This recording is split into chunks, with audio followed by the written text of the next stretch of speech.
November 18, 1978. Deep in the suffocating jungle heat of Guyana, South America, a settlement of over 900 men, women, and children gathered at the command of one man. They called him Father, they called him God, and on that single, catastrophic afternoon he called them all to die.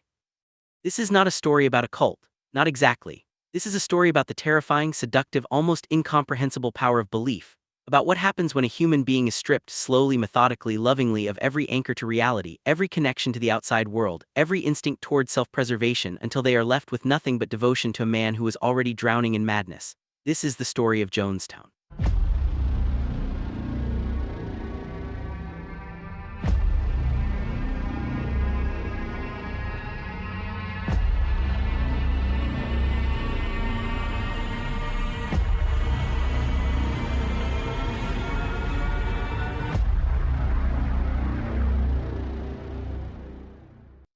And the most disturbing thing about it is not how it ended, it is how it began.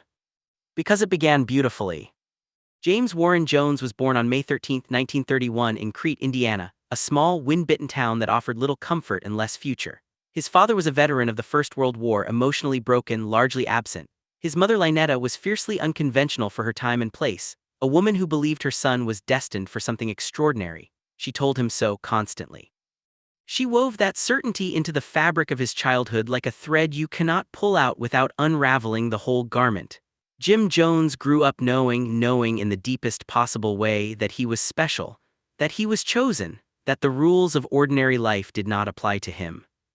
From childhood, he was obsessed with death and with God. Neighbors remembered a strange little boy who held funerals for animals, who preached sermons in the backyard to whoever would listen, which was usually no one, so he preached anyway. There is something both heartbreaking and chilling about that image, a child standing alone in a yard, delivering sermons to empty air, practicing for an audience that did not yet exist. He was rehearsing, he just didn't know for what. In his teenage years, Jones began preaching in earnest. He had a gift. That part is undeniable, uncomfortable as it is to admit. Jim Jones could move people. He had a voice that seemed to reach into a person and rearrange something inside them. He had the preacher's essential magic, the ability to make you feel in a crowd of thousands that he was speaking only to you, that he saw you, that he knew you. And for the people who would eventually follow him to their deaths, that feeling of being truly seen was not a small thing. For many of them, it was the first time they had ever felt it at all. In the early 1950s, Jones founded his own church in Indianapolis, and he did something radical for the American Midwest of that era. He integrated it. Black and white worshipers sitting together, eating together, building together. In a city that was still deeply segregated, in a country still years away from the Civil Rights Act, this was not a minor gesture. This was dangerous, and it drew people in. It drew in Black Americans who had been told for generations that they were worth less, who found in Jones's church a rare, radical insistence on their equal dignity. It drew in white progressives hungry for a faith that matched their politics. It drew in the poor, the sick, the elderly, the lonely, all the people whom polite society had decided it could do without. Jones called his church the People's Temple. The name mattered, not the People's Temple, no apostrophe, no possessive, the People's Temple, because it belonged to all of them, it was theirs. And Jones understood with the instinct of a born manipulator or a born visionary, and at this stage it was impossible to say which, that belonging is the most powerful drug on earth. He also understood spectacle. In the late 1950s, Jones began staging what he called healings. People would come forward, people planted in the congregation, people he had researched in advance, and he would apparently cure them of cancer, of blindness, of lameness. He would hold up what he claimed was a cancerous tumor, extracted miraculously from a believer's body. It was, of course, chicken liver. The healings were frauds, but the faith they produced was real. People wept. People fell to their knees. People handed over their savings, their houses, their lives, because they had seen with their own eyes the hand of God at work in the body of Jim Jones. And here is the first thing you must understand about what happened in Jonestown. The people who followed Jim Jones were not stupid. They were not uniquely naive or uniquely gullible. They were people who wanted what all people want: community, purpose, dignity, love. Jim Jones offered all of it, and for a long time he delivered. The People's Temple grew. In the 1960s, Jones moved his congregation to Northern California, settling eventually in San Francisco and Los Angeles. California in the 1960s and 70s was a crucible: civil rights, anti-war movements, radical politics bubbling up through every crack in the pavement. Jones positioned himself perfectly at the intersection of faith and social justice. He was photographed with politicians. He received awards. He sat on city commissions. He was, by every outward measure, a man of God doing the work of good. Inside the temple, however, something different was happening. Something that had been there from the beginning, a dark current running beneath the warm surface, was beginning to rise. Jones had always demanded absolute loyalty, but now the demands escalated. Members were required to confess their sins to Jones publicly at what were called catharsis sessions, gatherings where people were encouraged to denounce each other, to reveal each other's secrets, to humiliate themselves before the group in acts of performed devotion. The confessions were recorded, kept, used. Anyone who considered leaving knew that Jones had documentation of their most private shames, their deepest failures, their most legally compromising moments. The warmth of the temple had always had an edge. Now the edge was visible. Now the edge was sharp. Jones was also using drugs by this time, amphetamines, barbiturates, a cocktail of substances that kept him awake for days and then crashed him into paranoid, erratic rages.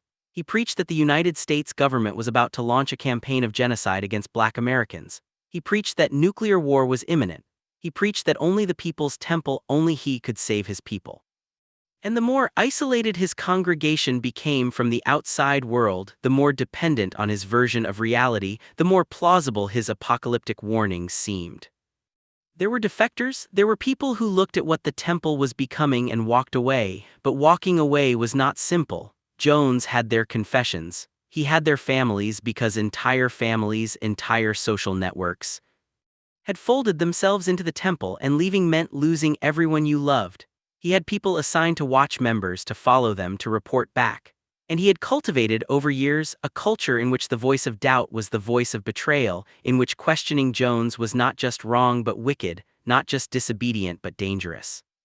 By the mid-1970s, investigative journalists were beginning to ask questions. Former members were talking. The pressure was building. And so Jones made a decision that would seal the fate of everyone who followed him. He announced that the People's Temple would relocate to a new promised land, a utopia they would build themselves, free from the racism and capitalism and corruption of America.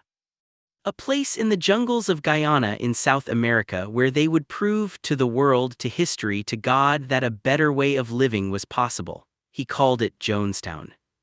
And they went, more than 1,000 of them. They packed up their lives and they went. Jonestown, when it was built, was in some ways genuinely impressive.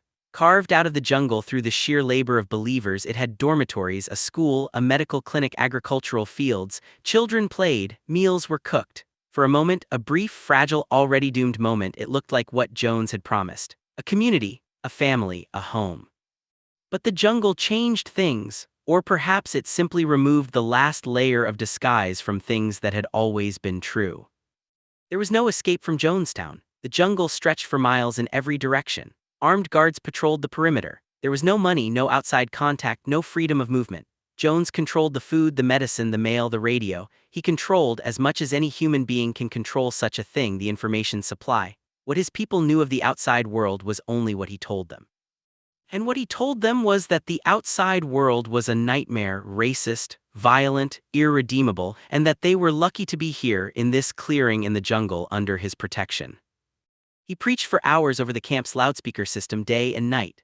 Sometimes in the small hours of the morning, the speakers would crackle to life and Jones would begin rambling, raging, brilliant, incoherent, terrifying. People were exhausted. People were malnourished. People were worked to the point of collapse in the agricultural fields under the brutal equatorial sun. They were, in every clinical sense of the word, being broken down. And then came the rehearsals. Jones called them white nights. At unpredictable intervals, sirens would sound through Jonestown in the middle of the night. Everyone would gather in the central pavilion and Jones would announce that the end had come, that enemies were closing in, that death was approaching. And then he would tell them that they had a choice, but that the choice was already made, that the members of People's Temple would die together with dignity rather than be destroyed by their enemies. And he would distribute cups of liquid and tell them to drink. And they would drink. And then Jones would announce that it had been a test, that the liquid was not poisoned, that they had proven their faith and their loyalty and their willingness to die for the cause. He called it revolutionary suicide. He made it sound noble. He made it sound like the ultimate act of defiance against an oppressive world. And each time they drank and did not die, the act of drinking became more normalized, more ritual, more just a thing that happened sometimes in Jonestown when Father called. He was conditioning them. He was rehearsing them for November 18th the way he had rehearsed sermons in his backyard as a child, patiently, repeatedly, until the performance was perfect. Now, a man named Leo Ryan. You need to know about Leo Ryan. Leo Ryan was a congressman from California. He was also, by every account, exactly the kind of man that Jim Jones feared most: stubborn, empathetic, and possessed of the specific courage that comes from caring more about the right thing than about your own safety. Ryan had received letters from constituents with family members in Jonestown, people who hadn't heard from their loved ones, people who were afraid, and Ryan decided to go and see for himself. On November 14, 1978, Congressman Leo Ryan arrived in Guyana with a delegation that included journalists, temple staff, and concerned relatives. Jones did not want him there. Jones stalled, negotiated, tried to charm, tried to delay, but Ryan was not charmed and he was not delayed. He arrived at Jonestown on November 17th. What he found was a community performing normalcy with the desperate, transparent energy of people who know they are being watched. There was music, there was food. Jones himself appeared bloated, glassy-eyed, his voice slurring slightly but still performing, still giving the speech, still insisting that everything here was wonderful, that his people were free, that anyone who wanted to leave could leave. And some of them took him up on it. Quietly, in the margins of the visit, members began approaching Ryan's delegation, slipping notes, whispering. 15 people, then more, announced they wanted to leave with the congressman. Jones watched this happening, and something in him, already unstable, already pushed past any remaining boundary of reason, cracked. The delegation and the defectors made their way to the nearby airstrip at Port Kaituma on the afternoon of November 18th. They were loading onto 2 small planes when a truck pulled up. Men with guns got out. They opened fire. Congressman Leo Ryan was killed on that airstrip. 3 journalists were killed, 1 defector was killed, many others were wounded. It was the first, and to this day only, assassination of a sitting United States congressman in the line of duty. Back in Jonestown, Jones knew it was over. The world knew now. The Guyanese government would come, the American government would come. There was nowhere left to go, no more room for performance, no more possibility of delay. And so Jones called his people to the pavilion one last time. The audio recording exists. You can listen to it if you have the stomach. It is one of the most harrowing documents in the history of the human race, over 40 minutes of a community dying. You can hear Jones speaking, his voice strange, almost dreamy, as he tells his congregation that this is the time, that they must be calm, that they must be brave, that they must die with dignity. You can hear a woman, her name was Christine Miller, standing up and arguing, telling Jones that they don't have to do this, that they could go to the Soviet Union, that they could find another way. And you can hear the crowd turning on her, shouting her down, and you can hear Jones gently, relentlessly redirecting, overriding. He tells her she is thinking too small. He tells her death is not the enemy. He says, I tell you, I don't care how many screams you hear, I don't care how many agonized cries, death is 1,000,000 times preferable to 10 more days of this life. There are children crying on that tape. There are mothers trying to soothe them. And then there is the sound of 918 people dying. They were given or forced to drink, or injected with a mixture of cyanide, Valium, and chloral hydrate mixed into a punch flavored with grape drink. Children first, administered by nurses with syringes because children would not drink voluntarily, and then the adults. Some drank willingly. Some, the evidence suggests, did not. The guns that had gone to the airstrip came back to Jonestown, and some people were shot, and some showed signs of having been forcibly injected. The myth that it was wholly voluntary is one that the evidence does not fully support, but the myth that it was wholly coerced is equally incomplete. The truth, as it so often is in Jonestown, is more complicated and more terrible than either simple story. Jim Jones himself was found with a gunshot wound to the head. Whether he shot himself or was shot by someone else has never been definitively established. When Guyanese and American officials arrived at Jonestown the next day, they found 918 bodies arranged in and around the central pavilion. Many were found in family groupings, parents with arms around children, couples holding hands, as if they had faced it together, as if the last thing they had chosen to do in the world was not to be alone. The youngest victim was a baby. The oldest was 83 years old. The images that came out of Jonestown shocked the world in a way that is almost impossible to describe now, in an era of constant visual horror. The aerial photographs, an entire settlement of dead, the bodies already beginning to decompose in the jungle heat, looked like something from a nightmare, from a war, from science fiction. It did not look like something that could happen. It did not look like something that human beings could do to themselves. And that perhaps is why we are still talking about it, why we are still trying to understand it. Because the question that Jonestown demands, the question it refuses to release us from, is not a comfortable one. It is not a question about monsters. Jim Jones was not in the beginning a monster, and the people who followed him were not at any point fools. The question Jonestown asks is what any of us would do, given the right conditions. Given the right community, the right isolation, the right slow erosion of outside reality, the right man with the right voice telling us over and over that he was the only thing standing between us and destruction. The phrase drinking the Kool-Aid entered the English language after Jonestown, a glib shorthand for blind, foolish belief, used casually now in workplaces and arguments and comment sections, almost always by people who are confident that they would never be so stupid. And that confidence, that easy contempt for the victims of Jonestown, is itself a kind of blindness. Because the people who died in that jungle were people who wanted justice, who wanted community, who wanted God, who wanted to matter. And a man came along who offered all of it, and then slowly, carefully, over years, built walls around them until the only sky they could see was the sky he allowed them. The survivors, and there were survivors, those who had gone to the airstrip with Ryan, those who had been elsewhere that day, those who had escaped into the jungle, carried Jonestown with them for the rest of their lives. Some of them spent decades trying to explain it, trying to answer the question that everyone always asked, why didn't you leave? And the only honest answer, the answer that everyone who asks the question doesn't really want to hear, is that leaving is not a simple act when you have been made to believe, truly, deeply in your bones believe, that there is nowhere else to go. Jonestown was formally a failure, a catastrophic, irreversible, world-historic failure. Everything Jones had promised, the utopia, the justice, the family, the new world, ended in a clearing in the jungle, in the bodies of 918 people and the sound of children crying. But the questions it raised did not end. They are still being asked, in academic papers and documentaries, in therapy rooms where survivors still work through what they experienced 50 years ago. The People's Temple is gone. Jim Jones is dead. Jonestown itself was reclaimed by the jungle almost immediately. Within years, the vines had pulled down the buildings, the trees had pushed through the floors, and the clearing where more than 900 people died became indistinguishable from the forest around it. Nature has a way of absorbing even the most unnatural things. But the names remain, all 918 of them.